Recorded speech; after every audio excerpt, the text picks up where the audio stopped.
تو آپ 12:25 سے لے کے 12:35 تک آپ نماز سے رک جائیں.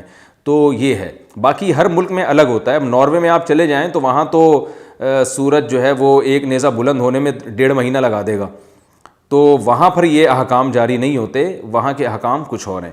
اور بعض علاقوں میں آدھا گھنٹہ لگ سکتا ہے, لیکن نارملی جو جہاں آبادیاں زیادہ ہیں ان کنٹریز میں 15 سے 20 منٹ اتنی احتیاط کافی ہے. لقمان نام رکھنا کیسا ہے؟ قرآن مجید میں جو لقمان نام آیا ہے کیا یہ اللہ کی طرف سے دیا ہوا لقب ہے یا ذاتی نام ہے؟ اگر لقب ہے تو کیا میں اپنے بچے کا نام لقمان رکھ سکتا ہوں؟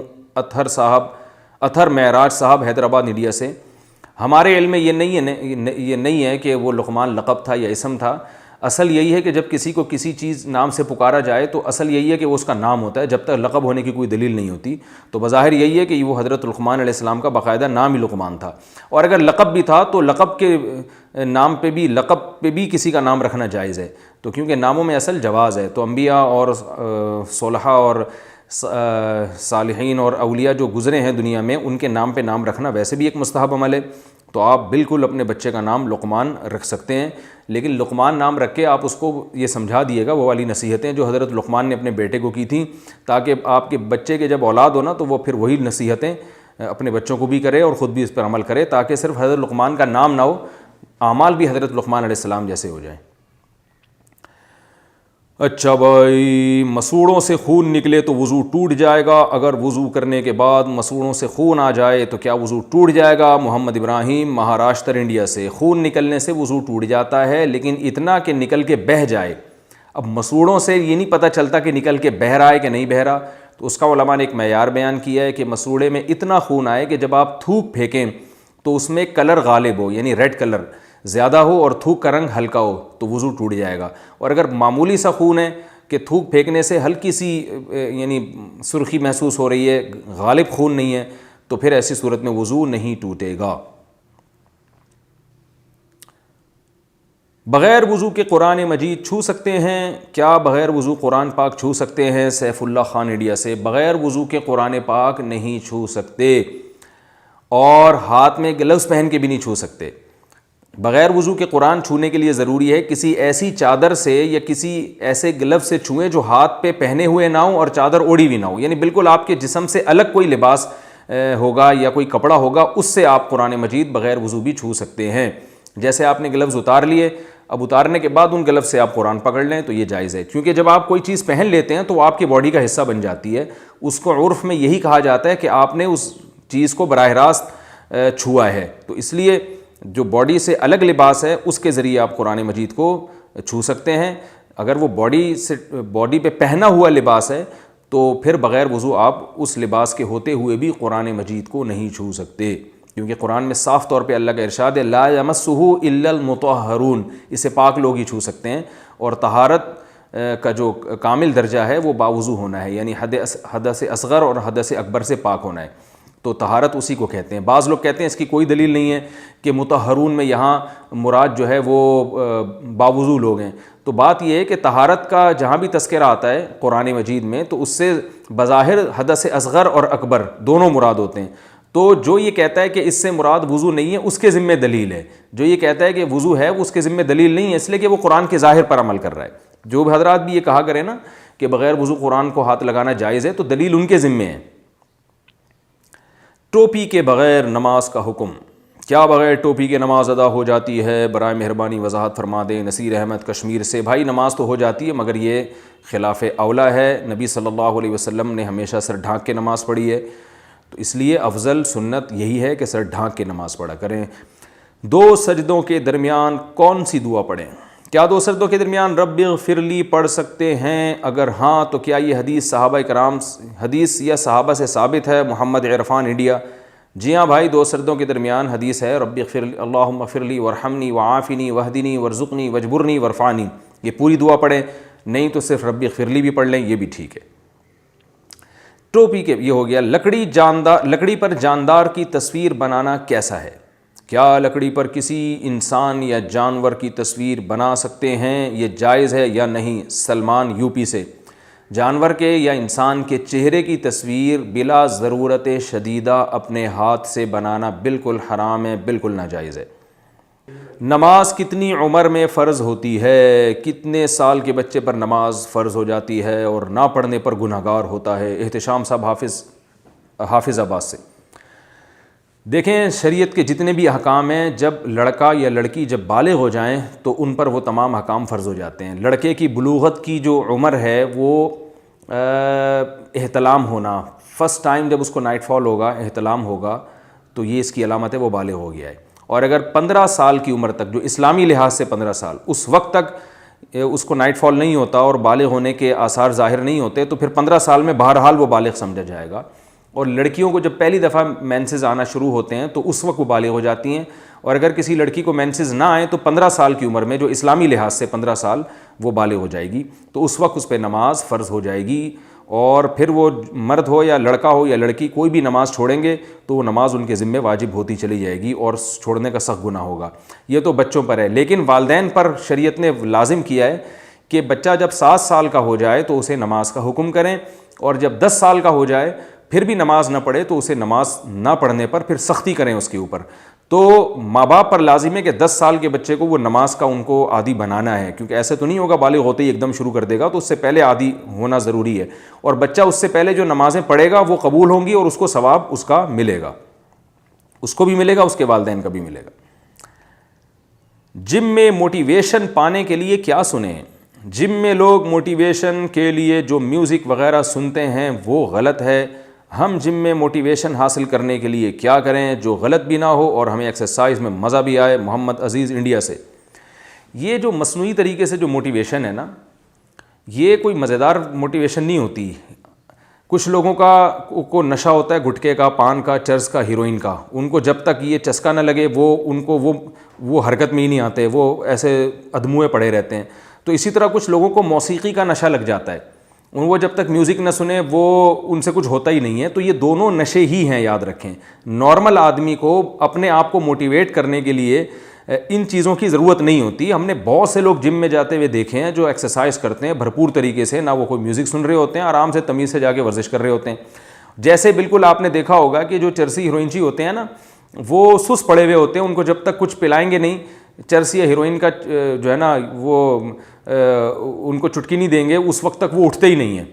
تو وہ دوسروں پہ حیران ہو رہے ہوتے ہیں، یار یہ چرس پیے بغیر کیسے چل رہے ہیں؟ بھائی یہ اس لیے چل رہے ہیں کہ انہوں نے اپنے آپ کو چرس کا، ہیروئن کا عادی نہیں بنایا، آپ نے عادی بنا لیا ہے۔ تو آپ اپنے آپ کو موسیقی کا عادی نہ بنائیں تو آپ کو ویسی موٹیویشن ملتی رہے گی۔ تو ہمیں موٹیویشن کیسے؟ ہمیں تو اتنی موٹیویشن ملی ہوئی ہے کہ ہم لوگوں کو بھی موٹیویٹ کر رہے ہوتے ہیں۔ تو آپ دیکھیں ہمارے کلپ ہیں جم کے بارے میں، آپ وہ سنیں۔ تو اس لیے یہ مصنوعی طریقوں میں نہیں جانا چاہیے۔ یہ جو ہے نا وقتی طور پر اگر کوئی بہت شدید ضرورت ہو آپ کو، تو پھر کوئی ایسی چیزیں سن لیں جو جیسے آپ کو پتہ ہے جامع الرشید میں کچھ ایسے ملی نغمے بنائے گئے ہیں، بڑے زبردست ہیں، ان کا مضمون بہت اچھا ہے، ان سے وہ کوئی اس میں ناجائز اور حرام موسیقی بھی نہیں ہے، جو موسیقی کی ایک خاص قسم کی موسیقی ہوتی ہے جو انسان کے منفی جذبات کو زیادہ بھڑکا رہی ہوتی ہے وہ۔ تو اس طرح کے اس کے الفاظ ہیں اور نظم منظوم کلام ہے، وہ سننے سے آپ کو موٹیویشن ملے گی۔ اور آپ اور بھی کوئی جائز کلام سن سکتے ہیں، لیکن جو آج کل گانے وانے سن رہے ہیں اور وہ سن کے وہ سمجھتے ہیں کہ ہمیں موٹیویشن ملے گی، تو یہ وقتی ہوتی ہے اور اس سے بھی انسان تھوڑی دیر میں بور ہو جاتا ہے۔ جیسے چرسی کو 24 گھنٹے میں شروع میں تو ایک دفعہ اس کو چرس چاہیے ہوتی ہے، وہ اگر عادت نہ چھوڑے تو پھر اس کو بار بار چاہیے ہوتی ہے۔ تو ہر نشے کا جو حال ہے نا وہی موسیقی کے نشے کا بھی ہے۔ ان لوگوں کو پھر کوئی بھی کام ان سے ہوتا ہی نہیں ہے۔ تو اپنے آپ کو ان چیزوں کا عادی نہ بنائیں، اور ویسے ہی آپ جو ہے نا نارمل جیسے آج تک ہمیشہ سے انسان کرتا رہا ہے، آپ اسی طریقے سے اپنے آپ کو موٹیویٹ کیا کریں۔ اچھا بھائی، مسجد کے علاوہ مستقل جماعت کرانے کا حکم کسی بھی جگہ پہ؟ ساجد صاحب کے پی کے سے پوچھیں۔ سنا ہے کہ مسجد کے علاوہ کسی اور جگہ میں مستقلاً جماعت سے نماز پڑھنا مکروہ تحریمی ہے۔ ہمارے ہاں سرکاری اسکولوں میں سردی کے موسم میں ظہر کی نماز اکثر اسکول کے اندر ہی باجماعت ادا کی جاتی ہے، کیا ایسا کرنا جائز ہوگا یا ناجائز؟ اگر قریب میں کوئی مسجد موجود ہے تو پھر مسجد کے علاوہ کسی اور جماعت پر، کسی اور جگہ پر مستقل جماعت کرانا یہ بالکل جائز نہیں ہے، کیونکہ اس سے مسجد کے نمازیوں میں کمی ہوگی۔ اور اگر کوئی شدید عذر ہے، اگر شدید سردی ہے اور بچوں کے بیمار ہونے کا خطرہ ہے، پھر ٹھیک ہے، پھر آپ کرا سکتے ہیں، لیکن نارملی اس کی اجازت نہیں دی جا سکتی۔ مغرب کی دوسری رکعت میں سورت ملانا بھول گئے تو کیا حکم ہے؟ ارمان صاحب انڈیا سے۔ اگر مغرب کی دوسری رکعت میں سورہ فاتحہ کے ساتھ کوئی سورت نہیں ملائی تو کیا سجدہ سہو کرنے سے نماز ادا ہو جائے گی؟ بھائی فرض نماز کوئی بھی ہو، اس میں پہلی اور دوسری رکعت میں آپ، یا وتر میں بھی یہی حکم ہے، اگر آپ سورت ملانا بھول گئے تو اگر آپ کو رکوع میں یاد آ گیا کہ میں نے سورت نہیں پڑھی تو آپ رکوع چھوڑ کر قیام کی طرف جائیں، سورت پڑھیں اور پھر دوبارہ رکوع کریں اور پھر آخر میں سجدہ سہو بھی کریں۔ اور اگر رکوع میں یاد ہی نہیں آیا، رکوع سے اٹھنے کے بعد یاد آیا تو اب بس آخر میں سجدہ سہو کر لیں، نماز ادا ہو جائے گی۔ لیکن فرض کی پہلی 2 رکعتوں میں سے اگر کسی رکعت میں سورت چھوٹ گئی ہے تو سجدہ سہو بھی کرنا پڑے گا، یعنی میں نے بتایا رکوع میں یاد آیا تو واپس لوٹ آئیں، اور رکوع میں یاد بھی نہیں آیا نا تو پھر تیسری رکعت میں اس کی تلافی کریں، تیسری رکعت میں سورہ فاتحہ کے بعد سورت پڑھیں، تیسری میں بھی یاد نہیں آیا تو چوتھی رکعت میں پڑھیں اور آخر میں سجدہ سہو بھی کریں۔ نمازی کے سامنے کتنے فاصلے سے گزر سکتے ہیں؟ کیا نمازی کے آگے سے گزر سکتے ہیں جبکہ نماز پڑھ رہا ہو؟ میں نے سنا ہے کہ 3 صف کے آگے سے گزر سکتے ہیں، اس بارے میں وضاحت فرما دیں۔ انس دیوبند سے۔ جی ہاں جی، 3 صف کے آگے سے گزر سکتے ہیں۔ اگر حج یا عمرے کے دوران حیض آ جائے تو کیا حکم ہے؟ میاں بیوی حج یا عمرے پر جائیں اور بیوی کو حیض آ جائے تو وہ آگے فرائض و واجبات کیسے پورے کرے؟ شوکت فقیر کوہاٹ۔ بھائی آج کل تو کرونا وائرس کی وجہ سے کوئی بھی عمرہ نہیں کر پا رہا، آج کل تو یہ مسئلہ ہی نہیں ہے۔ بہرحال جب اللہ کرے اس وبا سے ہماری جان چھوٹے، جلد جان چھوٹے اور حج اور عمرہ دوبارہ شروع ہو اور دوبارہ سے طواف کی سعادت مسلمانوں کو نصیب ہو، عمرے کی سعادت نصیب ہو، تو بہرحال کسی کے ساتھ ایسا ہو جائے تو عورت پر لازم ہے کہ وہ ٹھہر جائے، وہ طواف نہ کرے، کیونکہ باقی تمام ارکان عورت ادا کر سکتی ہے حالت حیض میں، صرف طواف نہیں کر سکتی اور مسجد حرام میں جا نہیں سکتی ہے، اس کے علاوہ تمام ارکان ادا کریں۔ جب حیض کے خون سے پاک ہو جائے تو پھر طواف کر لے۔ تو اس طرح سے یعنی یہ حکم ہے۔ اور اگر یہ پھر ہوتا ہے کہ بعض دفعہ طواف کا موقع ہی نہیں ملتا، فلائٹیں یعنی واپس آنا شروع ہو جاتی ہیں اور عورت کو یقین ہوتا ہے کہ میں پاک ہونے کا میں نے انتظار کیا تو میری فلائٹ مس ہو جائے گی، ایسی صورت میں اگر طواف زیارت رہ گیا ہے تو حج کا جو طواف زیارت ہے نا، رکن اعظم ہے، وہ اگر رہ گیا ہے تو پھر ایک اونٹ یا گائے ذبح کرنی پڑے گی وہاں حرم میں، حدود حرم میں۔ اور اگر کوئی دوسرا طواف رہ گیا ہے جیسے عمرے کا طواف رہ گیا ہے تو پھر یہ واجب طواف رہ گیا ہے تو پھر جو ہے وہ ایک جانور کرنا پڑے گا جو اونٹ نہیں ہے، یعنی بکرا یا دمبا وغیرہ ذبح کرنا پڑے گا اس کو۔ بہتر یہ ہے کہ کسی کے ساتھ ایسا ہونا تو وہ پھر اس وقت پوری صورتحال بتائے کہ کون کون سے حج کے ارکان رہ گئے ہیں، تو جواب دینا آسان ہوگا۔ ایسے عمومی طور پر جواب دینا اس میں مشکل ہے، کیونکہ کسی کا عرفات ہی رہ گیا تو اور اس دوران یعنی اس کو حیض آ گیا تو بہرحال وہ وقوف عرفہ تو حیض کی حالت میں بھی ہو جائے گا، لیکن اس کے علاوہ اور اگر کوئی رکن رہ گیا تو وہ بتانا پڑے گا کہ کون سا رکن رہ گیا ہے، اس کے حساب سے پھر جواب دینا ممکن ہوگا۔ سوتیلی پھوپھی سے نکاح کا حکم۔ سوتیلی دادی کی بہن کی بیٹی سے نکاح ہو سکتا ہے یا نہیں؟ یعنی وہ میری سوتیلی پھوپھی لگتی ہیں۔ قاسم صاحب انڈیا، بڑی مشکل پہلی پوچھ لیا آپ نے۔ سوتیلی دادی کی بہن کی بیٹی، سوتیلی دادی کا کیا مطلب کیا ہے؟ ایک تو وہ سچی مچی کی دادی ہوتی ہے جو آپ کے ابو کی امی ہے۔ اب سوتیلی دادی کا مطلب یہ ہوگا کہ آپ کے ابو کی امی نہیں ہے بلکہ آپ کے ابو کی امی کی باپ شریک یا ماں شریک بہن ہے، یہ مطلب ہوگا۔ اگر یہی مطلب ہے تو پھر اس کے حساب سے جواب دے رہا ہوں میں۔ اگر وہ آپ کے ابو کی باپ شریک یا ماں شریک خالہ تھیں تو جو باپ شریک خالہ یا ماں شریک خالہ ہیں وہ بھی سگی خالہ ہی کی طرح ہوتی ہے، اور وہ والی دادی بھی سچی مچی کی دادی کی طرح ہی ہوتی ہیں، یعنی پردے وغیرہ کے احکام میں۔ تو ان کی جو بیٹی ہے تو یعنی میری سوتیلی پھوپھی، کتنی مشکل میں ڈال دیا بھائی نے مجھے۔ اچھا بھائی، یعنی وہ میری سوتیلی پھوپھی لگتی ہیں۔ سوتیلی دادی کی بہن کی بیٹی، سوتیلی دادی کی بہن، اچھا دادی بھی نہیں ہے، دادی کی بہن ہے یار، تو سگی دادی کی بہن کی بیٹی جو ہیں ان سے نکاح ہو سکتا ہے، تو سوتیلی دادی کی بہن کی بیٹی سے نکاح کیوں نہیں ہو سکتا؟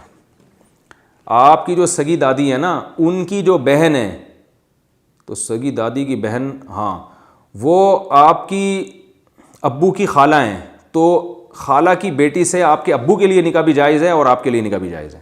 شکر الحمدللہ، آج بہت بڑا مارکہ میں نے فتح کیا ہے۔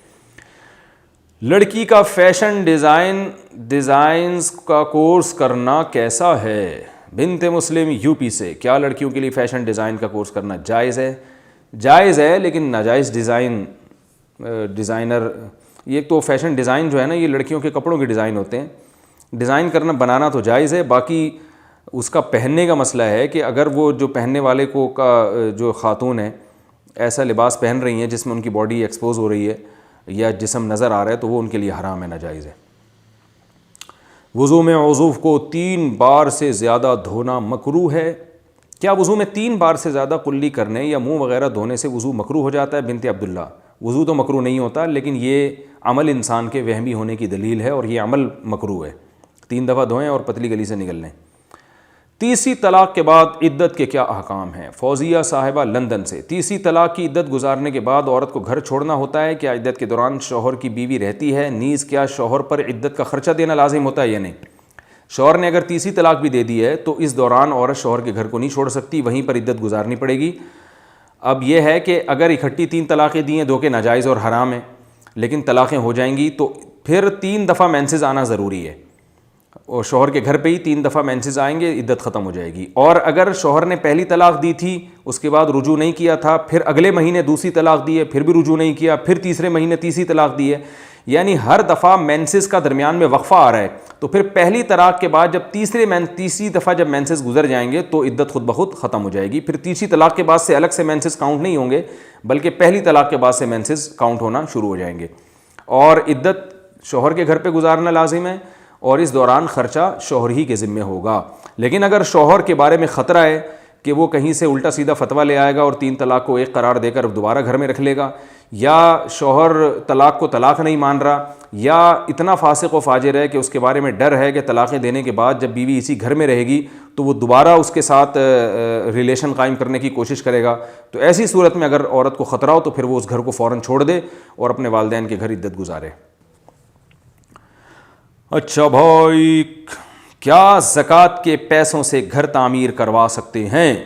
زوجہ خالد ہرات سے، ہمارے ایک رشتہ دار مؤذن ہیں، ان کی 12,000 روپے تنخواہ ہے اور ان کے کئی سارے بچے ہیں، وہ ایک کمرے کے گھر میں رہتے ہیں جو ان کے والد کا ہے، کیا ہم زکوٰۃ کے پیسوں سے ان کے لیے گھر تعمیر کروا سکتے ہیں؟ اگر واقعی ان کے پاس کوئی الگ سے کوئی پراپرٹی نہیں ہے اور سونا گولڈ وغیرہ ان کے پاس نہیں ہے اور اتنی ہی تنخواہ اور اسٹاک میں نہیں ہے ان کے پاس پیسے، تو یقیناً آپ ان کو ایک گھر بنا کے ہینڈ اوور کر دیں، جیسے ہی ہینڈ اوور کریں گے ان کی ملکیت میں دیں گے، زکوٰۃ ادا ہو جائے گی اور بہت بڑے اجر کی بات ہوگی انشاءاللہ۔ یہ آسک مفتی طارق مسعود۔